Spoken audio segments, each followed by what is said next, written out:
lugar de ficar aqui. Então, boa noite a todos. Eu ia fazer um outro estudo hoje, e quando eu vim aqui comer bolo, eu vim aqui comer bolo na quinta-feira, como é aniversário do centro, né? Centro Espírita Servo de Jesus e Maria. Nós vamos fazer um estudo hoje sobre a vida da Virgem Maria, que está entrelaçada com a vida de Jesus, como não poderia deixar de ser. Então, primeiramente, eu quero dizer aos irmãos rapidinho como é que é criado um centro espírita.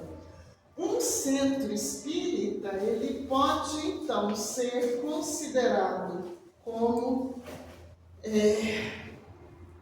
um facho de luz entre as trevas. Vocês já leram na obra de André Luiz, por exemplo, na obra Obreiros da Vida Eterna, quando André Luiz e sua equipe chegam lá no lar, na casa transitória de Fabiano, né? O que representa a casa transitória de Fabiano? É um asilo móvel. Aqui na Terra a gente nunca viu igual, né? Pelo menos eu não tenho notícia, nem filme, nem nada. Um asilo que se desloca, um asilo imenso, muitas dependências, hospitais com muitas especialidades, preparação de reencarnação. É a casa transitória de Fabiano, que fica localizado numa região, vamos dizer assim, nas zonas inferiores, nas zonas de muito sofrimento. Então, o que eu estou querendo mostrar aqui é o que representa a casa transitória de Fabiano lá na zona trevosa, né? Tudo em volta da casa, tem as defesas magnéticas, cerca elétrica. Eles, quando os irmãos inferiores querem atacar a casa, eles jogam bomba de efeito moral, né? Tudo manipulado pelos espíritos, né? A casa é construída de acordo com engenharia apropriada para o lugar, tudo bem. Bom, mas quando se abre a porta de um centro espírita na Terra, é porque ele já foi criado no plano espiritual. E no livro Dimensões Espirituais do Centro Espírita, que eu li só uma vez, minha leitura não está tão completa, ela tem muita coisa. A autora Sueli Caldas Schubert vai falar então como que é escolhido o mentor da casa. O mentor da casa, né, tem que ser um espírito evoluído, com larga ficha de serviço no bem, né? Não é 30 anos de mediunidade, não, é serviço no bem. Idoneidade moral com todas as qualidades. E quem já leu os Mensageiros sabe como é que são escolhidos os trabalhadores, não sabe?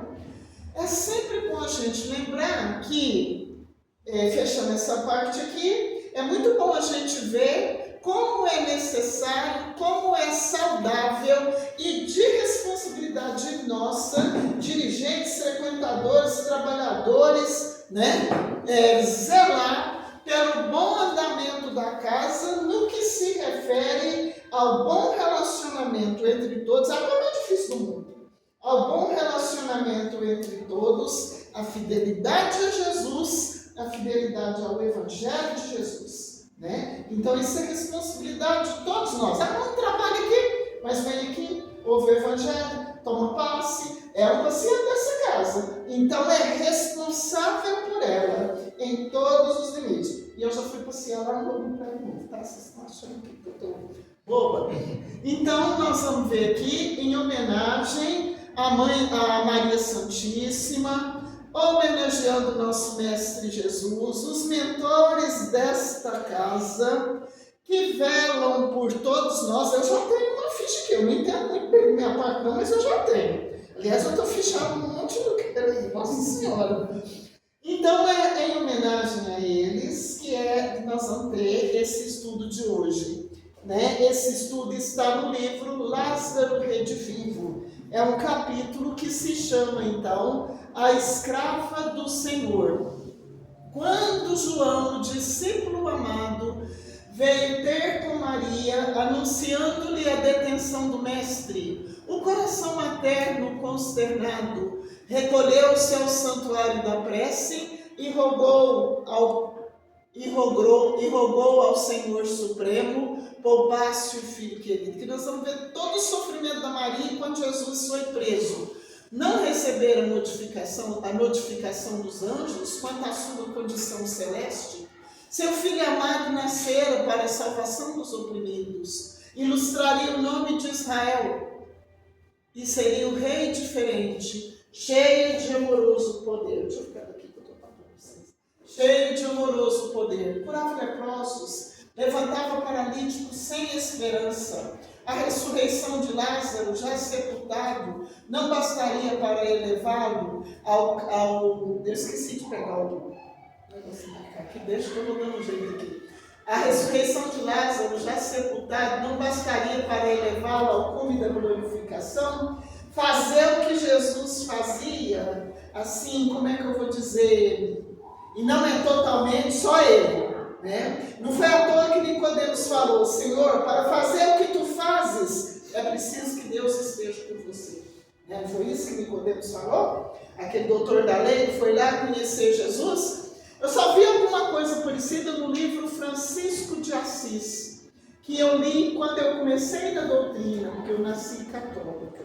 Nunca gostei de lá não, meu lugar não era lá não. Né? Então, Maria está fazendo as reflexões. E Maria confiou ao Deus de misericórdia suas preocupações e súplicas, esperando-lhe a providência. Entretanto, João voltou em anos breves para dizer-lhe que o Messias foi encarcerado.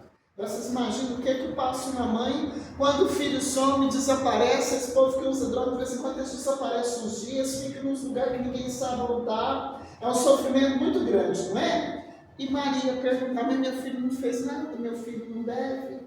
Meu filho não é desse mundo, porque Maria sabia, pelos outros livros que já leu, pelos filmes que a gente assiste. Maria tinha uma ideia. Sabe quando a gente sabe mais ou menos qual vai ser, como é que eu vou falar?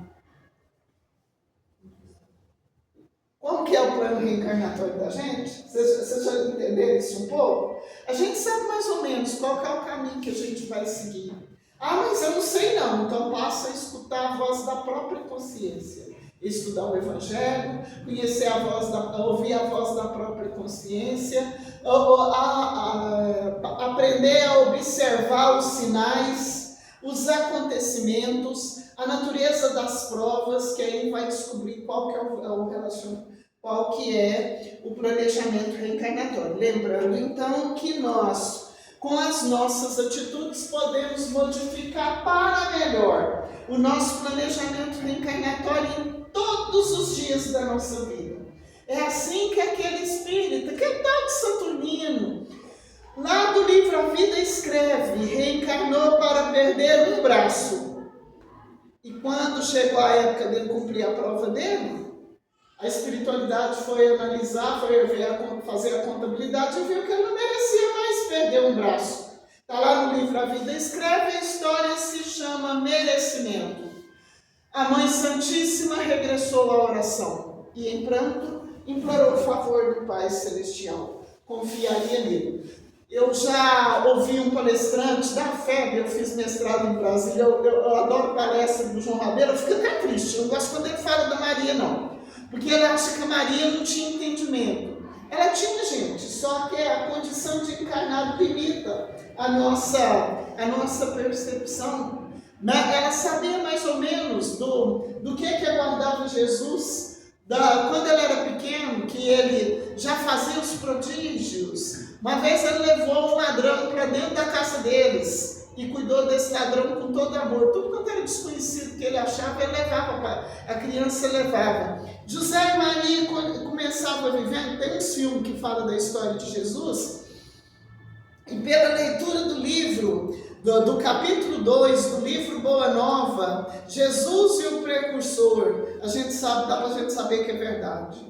Então José e Maria moravam num lugar. Quando o povo começava a saber quem era Jesus, a natureza do seu espírito, a pureza do seu espírito, seus prodígios, começava a entender que ele não era uma criança como as outras, começava a ameaçar Maria, começava a ameaçar José, a ameaçar Jesus. E eles tinham que sair muitas vezes do dia para a noite com a roupa do corpo, né? Às vezes até comendo. Eles viveram o tempo todo assim, né? Então, Maria desejava enfrentar a situação desassombradamente. Eu estou preocupada com procurando as autoridades de Jerusalém. Mas humilde e pobre, o que conseguiria dos poderosos da terra? E acaso não contava com a proteção do céu? Certamente. O Deus de bondade infinita que seu Filho revelara ao mundo, salvar-lo-ia da prisão, restituí-lo-ia à liberdade.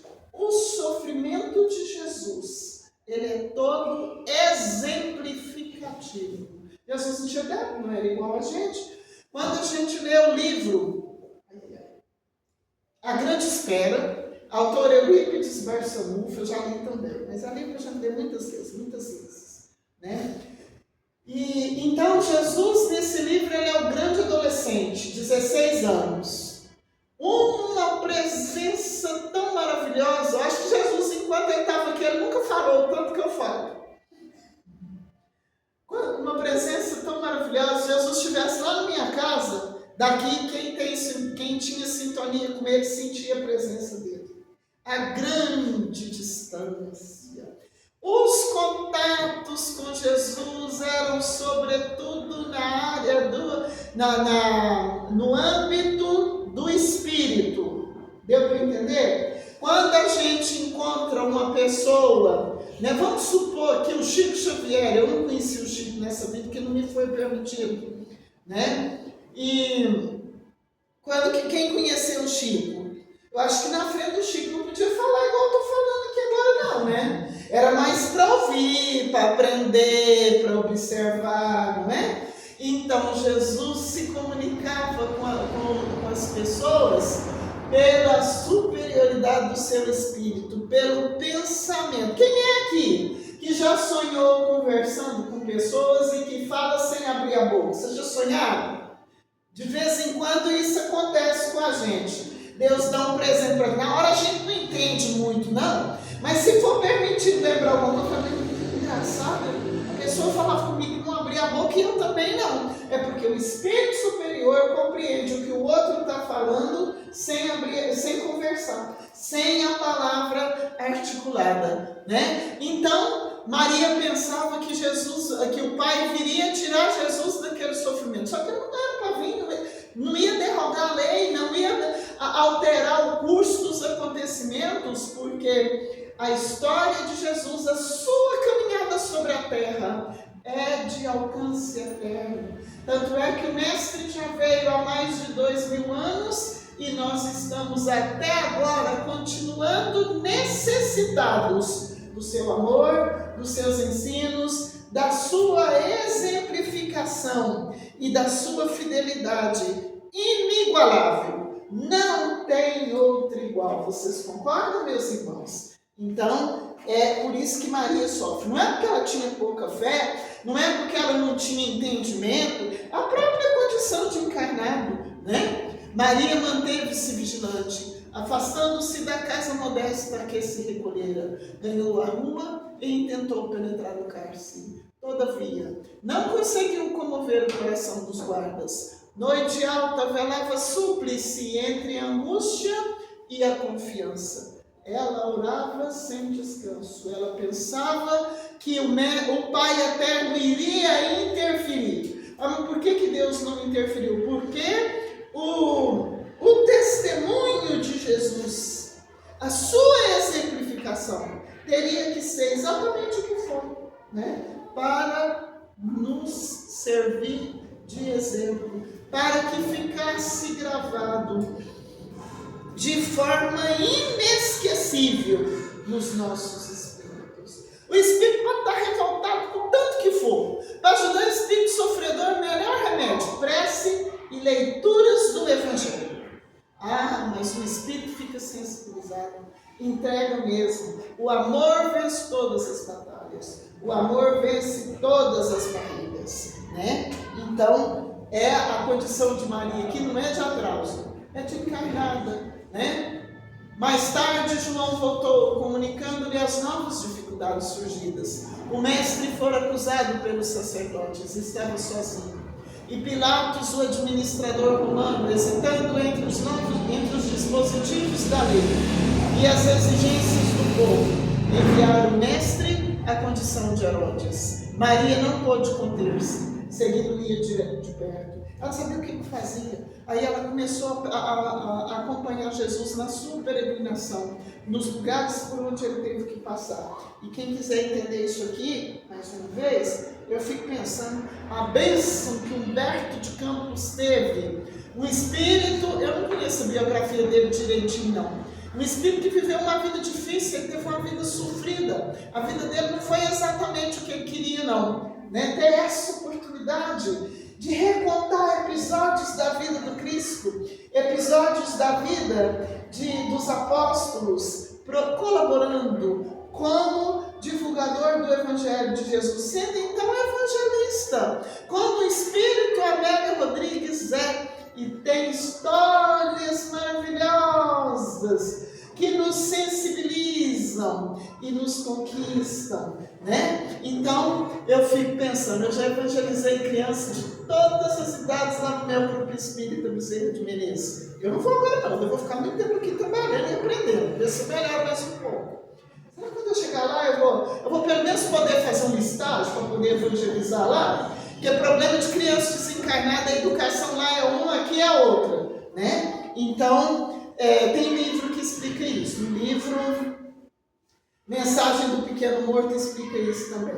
Então, a educação no plano espiritual, ela é toda voltada para a questão moral, né? Solucionada a questão moral. O grande problema do nosso espírito, o avanço intelectual, se faz com mais rapidez, se faz com mais acerto. Resoluta, abrigou-se no manto discreto e tornou a via pública, multiplicando as rogativas ao céu em sua maternal aflição. Ela confiava que ela não ia ficar desvalida, que Jesus não morreria injustamente. Naturalmente, Deus modificaria os acontecimentos, tocando a alma de Antipas. Não duvidaria um instante que fizeram seu filho para receber afrontas, não reverenciava a lei, não espalhava sublimes consolações, amparada pela convertida de Magdala, alcançou as vizinhanças do palácio do tetrarca. Oh, infinita maravilha! Jesus foi vestido com uma túnica de ironia e ostentava nas mãos uma cana suja à maneira de cetro. E como se isso não passasse, fora também coroado de espinhos. Ela quis aproximar-se a fim de libertar-lhe a fronte sangrenta e arrebatá-lo da situação dolorosa. É como uma mãe quando chega no lugar onde o filho está sofrendo, a mãe vai lá e quer abraçar o filho e quer socorrer. E ele, em silêncio, então, pediu a ela, endereçou a ela o olhar mais significativo de toda a existência. E ela compreendeu que ele induzia a oração. E em silêncio lhe pedia confiança no Pai. Conteve-se, mas o seguiu em pranto, rogando a intervenção divina. Mas em nenhum momento a Virgem Santíssima vai perder a fé em Deus. Então, no livro Boa Nova, capítulo 30, uma lição lá para vocês estudar, para fazer popular é excelente. Basta essa leitura aqui ou a outra, então, que aí Jesus já está em tudo e em todas, né? E então fala que ela não perdia a esperança e que ela reconhecia que em todos os momentos da sua vida ela fora guiada, ela fora amparada pela proteção divina. Inclusive, quando estava fugindo de um lugar para o outro com medo, apavorado, com José, às vezes fugia até no meio da noite, né? Nem tudo está nos evangelhos. Ah, mas como que não está? Mas não cabe. Nos últimos versículos do Evangelho de João, o evangelista vai nos dizer que não haveria na terra livro capaz de conter todos os episódios da vida do Cristo. É por isso que a doutrina espírita, através das bênçãos da mediunidade, tem trazido para nós determinadas histórias, determinados ensinos, que a gente fala, mas isso não está no Evangelho, porque não cabe tudo, né? Não cabe tudo na Bíblia, não, nem tudo que aconteceu está lá, né? E ainda tem compreender com toda certeza, né? Porque nós, ao contrário do que nós pensamos, nós os terráqueos, não estamos ainda tão esclarecidos quanto deveríamos estar. Eu ontem fui fazer uma explicação do Evangelho para os irmãos da Sopa, lá no bairro da Goiânia. Eu vou lá uma vez por mês. E eu falei lá da progressão dos mundos, e eu estou lá, meu Deus, o Senhor me ajuda, porque eu estudei, né? Como é que eu vou fazer? Eu não vou dar conta de explicar isso. E o protetor está me ajudando, E eu queria explicar a progressão do mundo, partindo do material para chegar no moral. Aí depois eu falei, gente, eu não estou dando conta. Quando eu cheguei ali, eu falei, mas mentor também sofre, né? Que vai explicar através de um que não sabe, para quem sabe menos ainda, né? Então, nós não temos condição de saber tudo ainda. Inclusive, tem determinadas perguntas no livro dos Espíritos que os Espíritos respondem. Por ora, o homem ainda não tem condição de saber.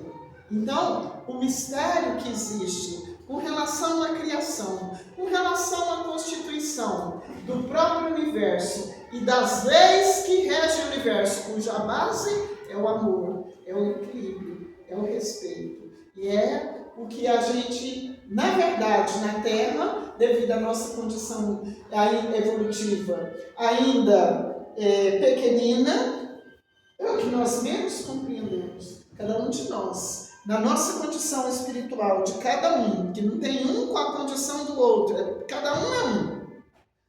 Nós podemos contribuir com o equilíbrio do universo, com o equilíbrio do planeta, com o equilíbrio da nossa vida, com o equilíbrio da humanidade inteira, fazendo a nossa parte. Não nos é pedido para a gente fazer uma parte que não é nossa. Isso Jesus fala ao apóstolo Tadeu no livro Boa Nova, capítulo A Luta contra o Mal. Impossível que o Pai não se manifestasse. Não era seu filho, aquilo lindo, não, né? Não era seu filho o escolhido para a salvação? Não era ele a luz de Israel, o sublime e revelador? Lembrou-lhe a infância amparada pelos anjos. Guardava a impressão de que a estrela brilhante que lhe anunciara o nascimento ainda brilhava no alto. Então ela nunca vai perder. Se tem um filme, quando tinha os DVD, eu tinha esses filmes. Depois, quando eu mudei para apartamento, mudei de apartamento, mudei de um fui para o outro. A gente não pode guardar tudo não, eu joguei fora. Chama Filha de Teu Filho, tem no YouTube. Né? Um filme maravilhoso. Então tem partes do filme que Maria fala para José, que ela ainda sente, ela ainda conversa com o anjo. Sabe essas preocupações de mãe? Quando mãe tem uma preocupação com o filho ou com os filhos todos, com a família, que ela sente que a preocupação é maior do que ela, maior do que a própria vida. É nesses momentos que Maria então fazia as suas reflexões e ela ainda sentia, né, a voz do anjo. Então tem uma parte lá que o José pergunta para Maria, mas você ainda ouve a voz do anjo? Ele fala com você? Ela fala, não, só no meu coração. Né? E mãe é assim, não é verdade? Eu não sou mãe não, mas eu tive mãe. Quando minha mãe morreu com 34 anos. Até que a gente acostumou, porque foi uma morte inesperada. Minha mãe morreu de acidente de ônibus. Quando acontece alguma coisa, muito tempo depois, parece que eu ainda ouvi aquela falação ainda no meu ouvido, sabe? Parece que eu tinha aquela necessidade de ouvir esse zunzum. Essa história de mãe com filho é séria. Né? Aconteceu até com a Maria, a preocupação. A multidão estacou de súbito. Interromperam-se a marcha para que o governador romano se pronunciasse em definitivo. O livro, há 2000 anos, um livro maravilhoso. A pessoa, quando ela lê os 5 romances de Emmanuel, ela passa a entender o Evangelho de Jesus, a doutrina espírita, de uma forma mais completa. Então, Pilatos não via motivo para condenar Jesus. Ele queria libertar Jesus, mas ele não tinha força moral para isso. Ele não tinha equilíbrio moral. Ele não tinha crença. Então ele ficou mandando Jesus. Mandou para conversar com um imperador, um governador. Depois mandou para conversar com o outro. Aí chegou um ponto que ele falou, agora não tem jeito. E ele vai então se pronunciar em definitivo. né? E Maria confiava, Maria continuava pensando. Quem sabe agora chegou no instante da ordem de Deus, o Supremo Senhor poderia inspirar diretamente o juiz da causa. Eu leio isso aqui, é muito difícil, uma semana que eu passo os 3 dias sem ler isso aqui. Eu sou médico para ajudar os irmãos sofredores. É bom demais. Após ansiedades longas, Pôncio Pilatos, num esforço extremo para salvar o acusado, convidou a turba farisaica a escolher entre Jesus, o divino benfeitor, e Barrabás, o bandido. O povo ia falar, e o povo devia muitas bênçãos ao seu filho. Maria confiava. Como equiparar o mensageiro do Pai ao malfeitor cruel que todos conheciam? A multidão, porém, manifestou-se, pedindo a liberdade para Barrabás e a crucificação para Jesus. Oh, pensou a mãe atormentada, onde está o Eterno que não me ouve as orações? Onde permanecem os anjos que me falavam em luminosas promessas? Então, tudo na nossa vida, gente, está guardado. A misericórdia infinita do Pai, a providência divina, tem capacidade de filmar tudo o que acontece no universo. É assim então que Jesus afirma no Evangelho que vosso Pai sabe o que se passa em segredo. Tudo filmado. O que se passou na minha cabeça, o que eu pensei, cada momento da vida, cada lugar que eu andei, toda a minha trajetória, né? E, por exemplo, é assim então que Ernesto Fantini... Cadê o programa? Tá quase um pouquinho.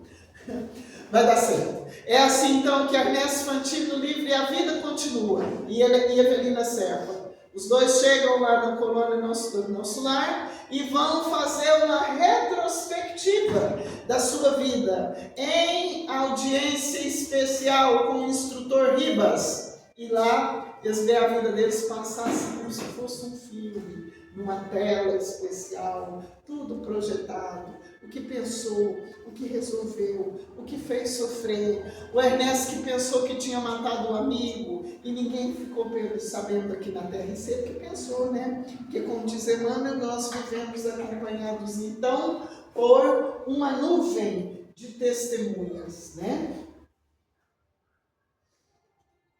Encopiou, mas só tem um pedaço.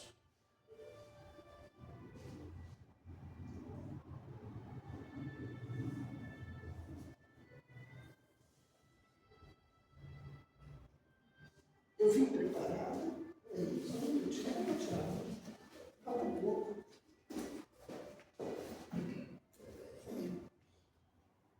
A mãe tem que andar pronta.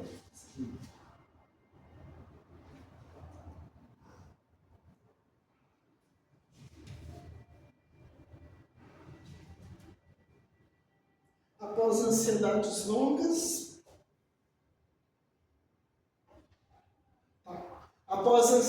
longas, a multidão, porém, manifestou-se pedindo a liberdade para Barrabás e a crucificação para Jesus. Oh, pensou a mãe atormentada, onde está o Eterno que não me ouve as orações? Onde permanecem os anjos que me falavam em luminosas promessas? E naquela turma que queria a condenação de Jesus, tinha muita gente que nem tinha opinião própria. Lá tinha os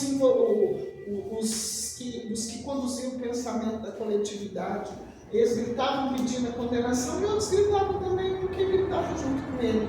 Tem gente que se declarou contra Jesus sem saber o que está fazendo. É assim então que me lembrei que agora que no livro Memórias de um Suicida, que eu li há muitos anos, eu já estou com ele lá em casa, mas agora não mando mais porque eu vou ler a hora que dá tempo.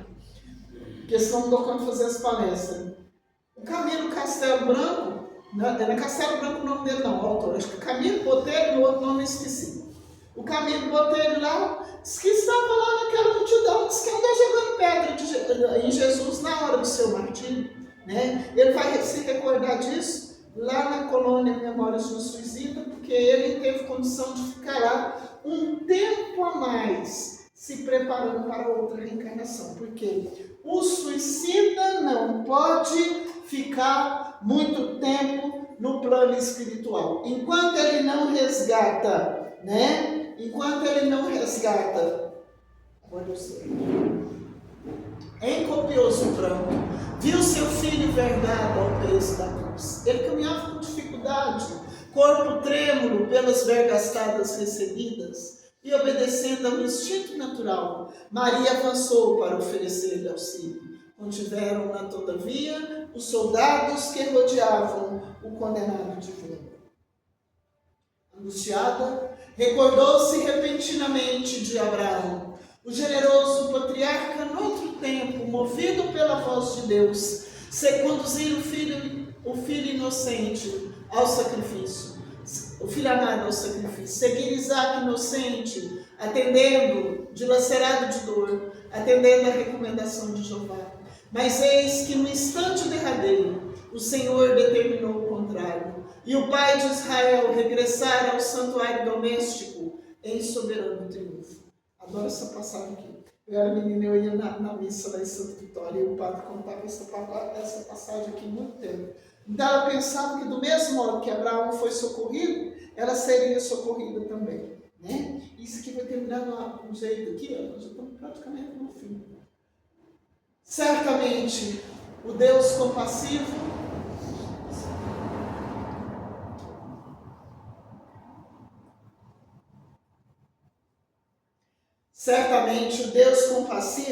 escutava-lhe as súplicas e reservava-lhe júbilo igual. Jesus desceria do Calvário vitorioso para o seu amor, continuando no apostolado da redenção. No entanto, dolorosamente surpreendido, viu içado no madeiro entre ladrões, porque ela pensava que do mesmo jeito que Abraão foi socorrido pelos anjos, falou: não, você não vai matar seu filho, não precisa disso não, pode voltar para sua casa.